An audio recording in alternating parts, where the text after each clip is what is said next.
ஒட்டுமொத்த நாடும் ரொம்பவே எதிர்பார்த்துட்டு இருந்தக்கூடிய 5 மாநில சட்டமன்ற தேர்தல் தேதி அறிவிச்சிருக்காங்க. தமிழ்நாடு, புதுச்சேரி, அதே மாரி அஸ்ஸாம், மேற்கு வங்கம், கேரளா இது மாரியான 5 மாநிலங்களுடைய சட்டமன்ற தேர்தல் தேதி அறிவிச்சிருக்காங்க. இது எத்தனை கட்டங்களா நடத்த ஏற்பாடு செஞ்சிருக்காங்க? இந்த தேர்தல் தேதி தொடர்பான அறிவிப்ப எப்படி பார்க்குறீங்க? இப்ப தமிழ்நாட்ட பொறுத்தவரையில என்னைக்கு தேர்தல் அனௌன்ஸ் பண்ண போறாங்க அப்படின்ற எதிர்பார்ப்பு இருந்தது. ஏன்னா, ஒவ்வொரு அரசியல் கட்சியும் தங்களுடைய கூட்டணிய உறுதி செய்றதுல கொஞ்சம் சுணக்கம் காமிச்சுட்டு இருந்தாங்க. இப்ப திமுகவ பார்த்தீங்க அப்படின்னா, தொகுதி பங்கீட்ல அவங்களுக்கு ஒரு சிக்கல் இருப்பது போல தெரியுது. என்டி அலையன்ஸ்ல பார்த்தீங்கன்னா, இன்னமும் அவங்க ஒரு ஃபார்மிடபிளான ஒரு அலையன்ஸ் ஃபார்ம் பண்ண மாரி தெரியல. விஜய் வருவாரு அப்படின்ற ஒரு எதிர்பார்ப்பு அவங்க பக்கம் இருக்கு. அதே மாரி விஜய பொறுத்தவரையில அவர் என்ன முடிவு எடுத்திருக்காரு? தனித்து போட்டியிட போறாரா? இல்ல கூட்டணியா போறாரா? அப்படின்ற ஒரு குழப்பம். நாம் தமிழர் பொறுத்தவரையில அவங்க 234 தொகுதிகளுக்கும் கேண்டிடேட் போட்டாங்க.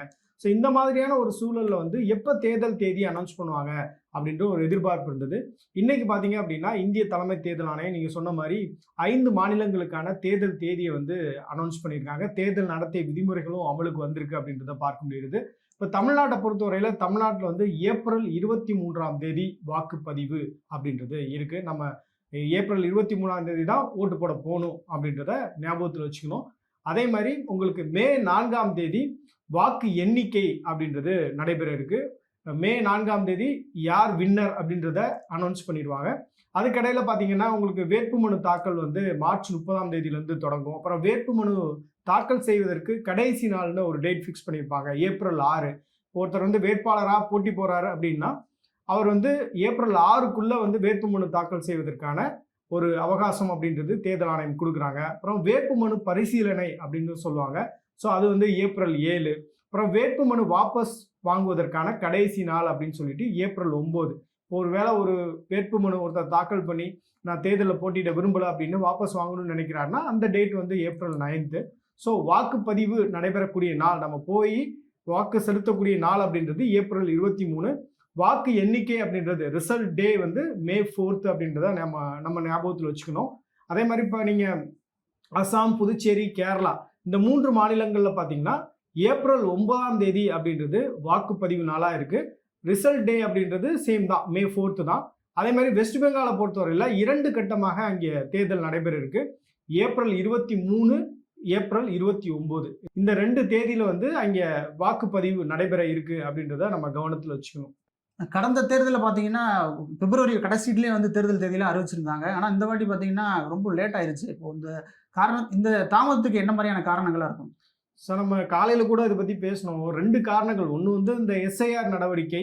அது ஒரு அன்எக்ஸ்பெக்டட். எல்லா 5 மாநிலங்கள்லயுமே இந்த எஸ்ஐஆர் நடவடிக்கை பண்ணாங்க. ஸோ இப்ப அதுல கொஞ்சம் காலதாமதம் அப்படின்றது ஏற்பட்டது அப்படின்னு சொல்லலாம். 2வது பார்த்தீங்க அப்படின்னா, இப்போ உங்களுக்கு அமெரிக்கா, இஸ்ரேல், ஈரான் போர் பதற்றம் அப்படின்றது நடந்துட்டு இருக்கு. ஸோ இப்போ முக்கியமா அரசு அதிகாரிகள் அனைவருமே அதுல கொஞ்சம் கூடுதல் கவனம் செலுத்துறாங்க. இதுதான் அந்த டிலேக்கான காரணம்னு சொல்றாங்க. மத்தபடி பார்த்தீங்க அப்படின்னா, ஐ திங்க் நம்ம அசான் டேட் தான் இருக்கும். இப்போ தமிழ்நாட்டை பொறுத்தவரையில மே 10ஆம் தேதியோட இந்த கவர்மெண்ட்டுடைய அந்த பதவிக்காலம் முடிவடையுது. ஸோ அதுக்கு முன்னாடியே உங்களுக்கு வாக்கு எண்ணிக்கை நடந்து முடிந்து ரிசல்ட் அப்படின்றது உங்களுக்கு அனௌன்ஸ் பண்ணிடுவாங்க. மே 4 அனௌன்ஸ் பண்ணிடுவாங்க இல்லையா? ஸோ அதனால அசான் டேட்டா தான் எலெக்ஷன் கமிஷன் பிளான் பண்ணியிருக்காங்கன்னு நான் நினைக்கிறேன். ஸோ இப்போ பார்த்தீங்க அப்படின்னா, ஒவ்வொரு அரசியல் கட்சிகளுக்கும் என்ன நெருக்கடினா, உடனடியாக அவங்க இந்த தொகுதி பங்கீட முடிச்சாகணும். ஏன்னா அதுல தானே ரொம்ப டைம் எடுத்துட்டு இருக்கு ஒவ்வொருத்தருக்கும். ஸோ இப்போ தொகுதி பங்கீட இமீடியட்டா அவங்க முடிச்சு கேண்டிடேட் செலெக்ஷனுக்கு அவங்க மூவ் ஆன் ஆகணும் அப்படின்றதையும் கவனிக்க வேண்டியது இருக்கு. ஏன்னா வேட்புமனு தாக்கல் செய்வதற்கான அந்த தொடக்க நாள் பார்த்தீங்கன்னா மார்ச் 30லேருந்து, இப்போ நம்ம பேசிட்டு இருக்கிறது மார்ச் 15. இன்னையிலேருந்து 15 தேதிக்குள்ள பார்த்தீங்கன்னா யார் கேண்டிடேட் அப்படின்றத அனௌன்ஸ் பண்ணணும். ஸோ அந்த கேண்டிடேட் அவங்க வேட்புமனு தாக்கல் பண்ணுவாங்க. எந்த தொகுதியில் போட்டியிட போறேன் அப்படின்றத வேட்புமனுவை அவங்க தாக்கல் பண்ணுவாங்க. அந்த ப்ரிப்பரேஷன் பீரியட் இருக்கு இல்லையா? இப்போ நீங்கள் வேட்புமனு தாக்கல் செய்யறது அப்படின்றது சாதாரணமாக நான் போட்டியிட விரும்புகிறேன் அப்படின்னு போய் ஒரு மனு கொடுக்குற மாதிரி கிடையாது. ஸோ உங்களுடைய சொத்து விவரங்கள் எல்லாம் நீங்கள் பட்டியலிடணும். உங்கள்கிட்ட அசையும் சொத்து எவ்வளவு, அசையா சொத்து எவ்வளவு, அப்புறம் நீங்கள் எந்தெந்த வங்கிகளெல்லாம் கடன் வாங்கியிருக்கீங்க, உங்களுடைய மனைவி பேரில் என்னென்ன சொத்துக்கள் இருக்குது, உங்கள் பிள்ளைகள் பேரில் என்னென்ன சொத்துக்கள் இருக்குது அப்படின்ற எல்லா விவரங்களையும் நீங்கள் கொடுக்கணும். ஸோ அதனால் இன்னும் ஒரு 5 தினங்களுக்குள்ளே பார்த்தீங்கன்னா எல்லாரும் கேண்டிடேட் அனௌன்ஸ்மெண்ட்டுக்கே வந்துருவாங்கன்னு நான் நினைக்கிறேன். ஏன்னா அந்தந்த தொகுதிகளை போய் அவங்க ஒர்க் பண்ணணும் இல்லையா? வாக்குகள் கேட்கணும் அப்படின்ற நடவடிக்கையெல்லாம் இருக்கிறதுனால இம்மீடியட்டாக அவங்க இன்னும் ஒரு 2-3 தினங்களில் உங்களுக்கு வேட்பாளர் பட்டியலை ஃபோக்கஸ் பண்ணி எல்லா அரசியல் கட்சிகளும் செயல்பட தொடங்கிடுவாங்கன்னு நான் நினைக்கிறேன். இப்போ நாம் தமிழர் கட்சி மட்டும்தான் 234 தொகுதிக்கும் வேட்பாளர்கள் அறிவிச்சிருந்தாங்க. மற்ற மூன்று முனை போட்டியில் இருக்கக்கூடிய மற்ற கட்சிகள் எல்லாமே வந்து பெருசா வந்து இன்னும் ஒரு பெரிய முன்னெடுப்பு எதுவும் எடுக்காத மாதிரியே தெரியுது. திமுக கூட்டணியில இன்னைக்கு கூட கம்யூனிஸ்டுகளும் விடுதலை சிறுத்தைகள்லாம் வந்து கூடுதல் தொகுதிகள் கேட்டு ஒரு இழுபறியா போயிட்டு இருக்கு. அதிமுக பொறுத்த வரைக்கும் இப்போதான் வந்து அவங்க தொகுதி பங்கீட்டுக்கான குழுவை அமைச்சிருக்காங்க. தாவேக்கால வந்து 50-60 வேட்பாளர்களோட நேர்காணல் மட்டும் முடிச்சிருக்காங்க அப்படின்ற மாதிரி சொல்றாங்க. அதுலயும் ஒரு கூட்டணி தொடர்பான ஒரு உடன்படிக்கையோ இல்ல எது மாதிரியான ஒரு இறுதி வடிவமே கிடைக்கலையே. இப்போ 1 by 1 போலாம். இப்போ திமுகவை பொறுத்தவரையில பாத்தீங்கன்னா இதற்கு பிறகு அந்த கூட்டணியிலிருந்து எந்த கட்சிகளும் மற்ற கட்சிகளுக்கு போவதற்கான வாய்ப்புகள் இல்லை. இந்த கூட்டணி அப்படின்றது கண்டினியூ ஆகும் அப்படின்றது தான் என்னுடைய பார்வை.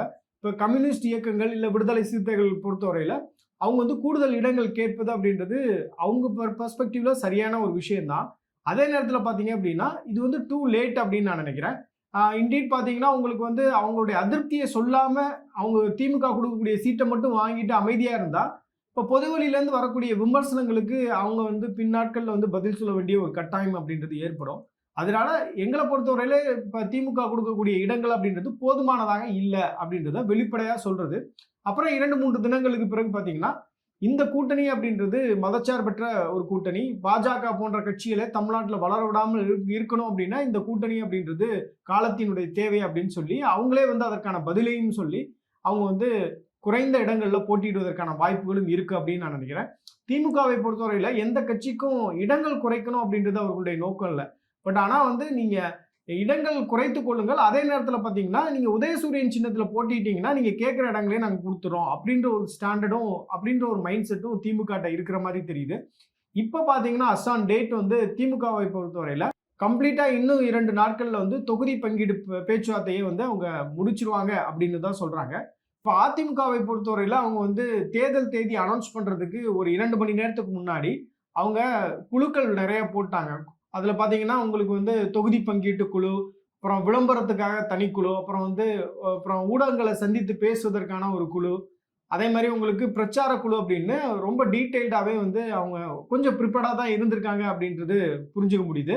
இதுல பாத்தீங்கன்னா அதிமுக, பாஜக, அமமுக, அப்புறம் பாமக இந்த கட்சிகள் தான் இருப்பாங்கன்னு எனக்கு தோணுது. அடிஷ்னலா வந்து இப்ப விஜய் எல்லாம் வருவார்னு எதிர்பார்த்துட்டு இருக்காங்களோ, ஸோ அந்த மாதிரியான விஷயங்கள்லாம் நடக்காதுன்னு நான் நினைக்கிறேன். அதிமுகவை பொறுத்தவரையில இப்ப என்னவா அவங்க ஸ்ட்ரக்சர்ல இருக்காங்களோ அந்த அலைன்ஸோட தான் வந்து இந்த தேர்தலை எதிர்கொள்ள போறாங்க அப்படின்றத புரிஞ்சுக்க முடியுது. தாவேகாவை பொறுத்தவரையில அவருடைய கட்சியினுடைய தலைவர் இன்னைக்கு வந்து சிபிஐ அலுவலகத்துல இருக்கிறாரு, விசாரணையில இருக்கிறாரு. அவர் அங்கே இருக்கும்போது தான் இந்த தேர்தல் தேதியே வந்து அறிவிச்சிருக்கிறாங்க.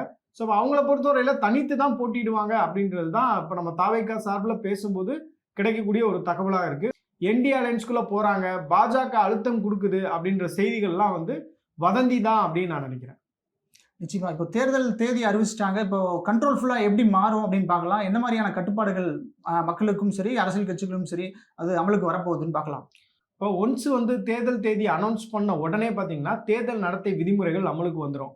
தேர்தல் நடத்தை விதிமுறைகள் அமலுக்கு வந்துருச்சு அப்படின்னா உங்களுக்கு முழுவதுமாக மாநில அரசுடைய கட்டுப்பாடு வந்து தலைமை தேர்தல் அதிகாரி சீஃப் எலக்ட்ரல் ஆஃபீஸருடைய கண்ட்ரோலுக்கு வந்துடும். அதே மாதிரி இப்போ மாவட்ட ஆட்சியராக இருக்கிறாங்க இல்லையா, அப்போ அவங்களெல்லாம் வந்து மாவட்ட தேர்தல் அதிகாரியா அந்த ஒரு கெப்பாசிட்டிக்கு வந்துருவாங்க. முழுக்க தேர்தல் ஆணையத்துடைய கட்டுப்பாட்டுக்குள்ள ஒட்டுமொத்த கவர்மெண்ட் மெஷினரியும் வந்துடும். இதுல பாத்தீங்கன்னா இப்போ அரசினுடைய எந்த ஒரு நிகழ்ச்சியும் இனி வரக்கூடிய நாட்கள்ல புதிய திட்டங்களை நாங்கள் அனௌன்ஸ் பண்றோம் அப்படின்னு பண்ணக்கூடாது. ரெண்டாவது பார்த்தீங்க அப்படின்னா இப்போ அரசினுடைய வாகனங்களையோ இல்லை அரசு ஊழியர்களையோ அவர்களுடைய பிரச்சாரத்துக்காகவோ இல்லை அவங்களுடைய பொதுக்கூட்டங்கள் இல்லை தனிப்பட்ட அந்த ஒரு உதவிகளுக்காகவோ பயன்படுத்தக்கூடாது அப்படின்ற விதிமுறைகள் இருக்கு. அதே மாதிரி 50,000க்கு மேலே வந்து யாராவது பணம் எடுத்துட்டு போறாங்க அப்படின்னா உரிய ஆவணம் இல்லாம அவங்க எடுத்துட்டு போக முடியாது. முழுக்க அவங்க வந்து அரசினுடைய கட்டிடங்களை வந்து எந்த ஒரு அரசியல் கூட்டத்துக்காகவும் பயன்படுத்தக்கூடாது அப்படின்ற விதிமுறைகள் இருக்கு. இப்போ இதுக்கு முன்னாடி வந்து கவர்மெண்ட்டை அவர்களுடைய திட்டங்கள் குறித்து நாள்தோறும் நாளிதழ்களில் ஊடகங்களில் விளம்பரப்படுத்தியிருப்பாங்க.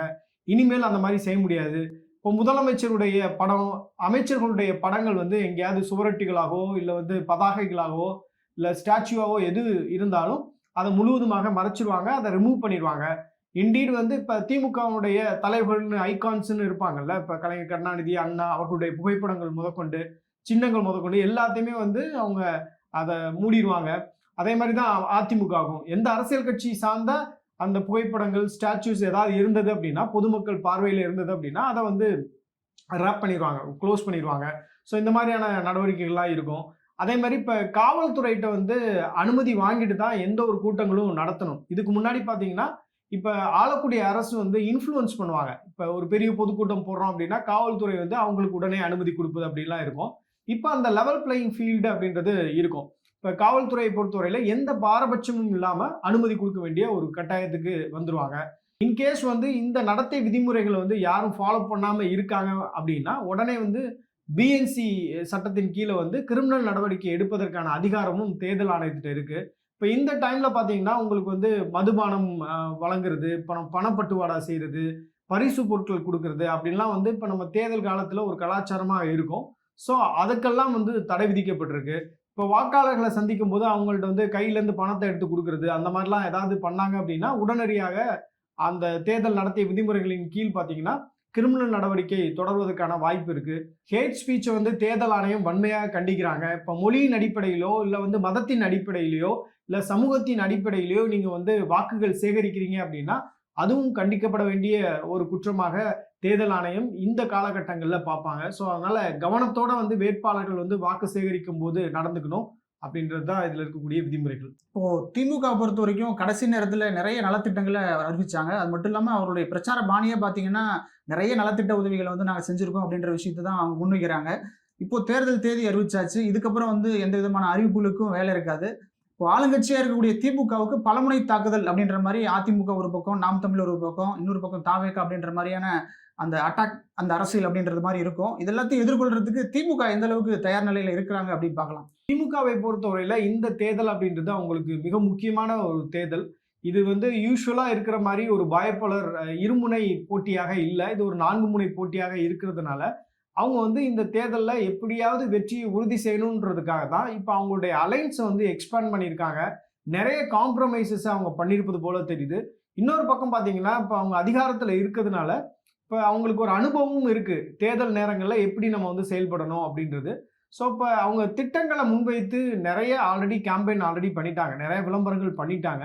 ஸோ, இப்ப இந்த தேர்தலை பொறுத்தவரையில அவங்களுக்கு இது 4 முனை போட்டியாக இருக்கிறதுனால, திமுகவுக்கு எதிரான வாக்குகள் அப்படின்றது சிதறும். அது நமக்கு லாபத்த தரும் அப்படின்றது திமுகவுடைய நம்பிக்கை. அதே நேரத்துல நீங்க சொன்னது போல வந்து இந்த தேர்தல ரொம்ப எளிதாக நம்ம வந்து அணுக முடியாது. இப்ப விஜய்ட்ட வந்து எவ்வளவு வாக்கு சதவீதம் இருக்கு? விஜய் என்ன பண்ண போறாரு அப்படின்றது யாருக்குமே தெரியல. விஜய் வந்து ஒரு கிங்கா இருக்க போறாரா? இல்ல கிங் மேக்கரா இருக்க போறாரா? இல்ல வந்து ஒரு பிக் ஸ்பாயிலரா இருக்க போறாரா? அப்படின்றது எதுவுமே தெரியல. அவர் வந்து ஒரு அன்டெஸ்டட் பிளேயரா இருக்காரு. அதே நேரத்துல பார்த்தீங்கன்னா, அவருக்கு வரக்கூடிய கூட்டம், அவர் பற்றி ஊடகங்கள்ல பேசக்கூடிய விஷயங்கள் அத்தனையும் ரொம்ப பெரிதாக இருக்கிறது. ஈவன் வந்து திமுக எடுக்கக்கூடிய சர்வேஸ், இல்ல அதிமுக எடுக்கக்கூடிய சர்வேஸ்ல பார்த்தீங்கன்னா, அவருக்கு வந்து நெறைய இடங்கள்ல 2வது இடம் கிடைக்கிறது அப்படின்னு சொல்றாங்க. சில இடங்கள்ல முதல் இடம் கிடைக்கிறது அப்படின்னு சொல்றாங்க. அதனால கம்ப்ளீட்டா வந்து விஜய வாஷ் அவுட் பண்ணிட முடியாது அப்படின்றதும் கவனத்துல எடுத்துக்கணும்.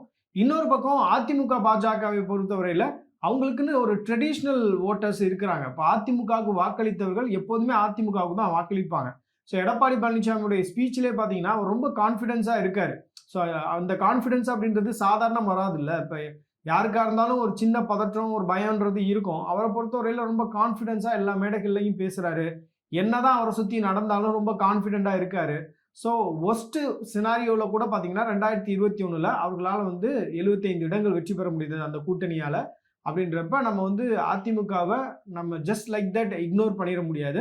இன்னொரு பக்கம் பாஜக வந்து கடந்த 5 ஆண்டுகள்ல வளர்ந்திருக்கிறாங்க அப்படின்றதையும் கவனத்துல எடுத்துக்கணும். இப்ப அதிமுக, பாஜக அந்த காம்போசிஷன் வந்து நிச்சயமாக ஒரு 25-30 அப்படின்றது கண்டிப்பா வந்து ஒரு சதவீதத்தின் அடிப்படையில பார்த்தாலும் அவங்களுக்கு ஒரு எட்ஜ் இருக்கு அப்படின்றது நெறைய சர்வேஸ்ல தெரியுது அப்படின்னு சொல்றாங்க.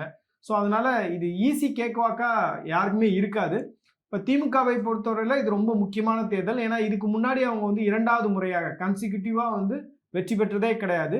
ஸோ எப்படியாவது அவங்க வந்து இந்த தேர்தல வெற்றி பெறணும் அப்படின்றதுல ரொம்ப கவனம் செலுத்தி இந்த அலைன்ஸ ஸ்டிச் பண்ணியிருக்காங்க. அதனால தான் உதயநிதி ஸ்டாலின கூட எங்கேயும் முன்னிறுத்தாம, முதலமைச்சர எல்லா இடங்கள்லயும் முன்னிறுத்துறது. என்னென்ன ஆப்பர்ச்சுனிட்டீஸ் இருக்கோ அத்தனை ஆப்பர்ச்சுனிட்டீஸ்லயும் அவங்க வந்து எக்ஸ்ப்ளோர் பண்ணி பார்க்குறாங்க. விளம்பரத்தின் அடிப்படையில பார்க்கும்போது, இப்ப ரீசென்ட்டா பார்த்தீங்கன்னா, வைப்ஸ் வித் எம்கேஎஸ் அப்படின்னு 2 சின்ன பசங்க.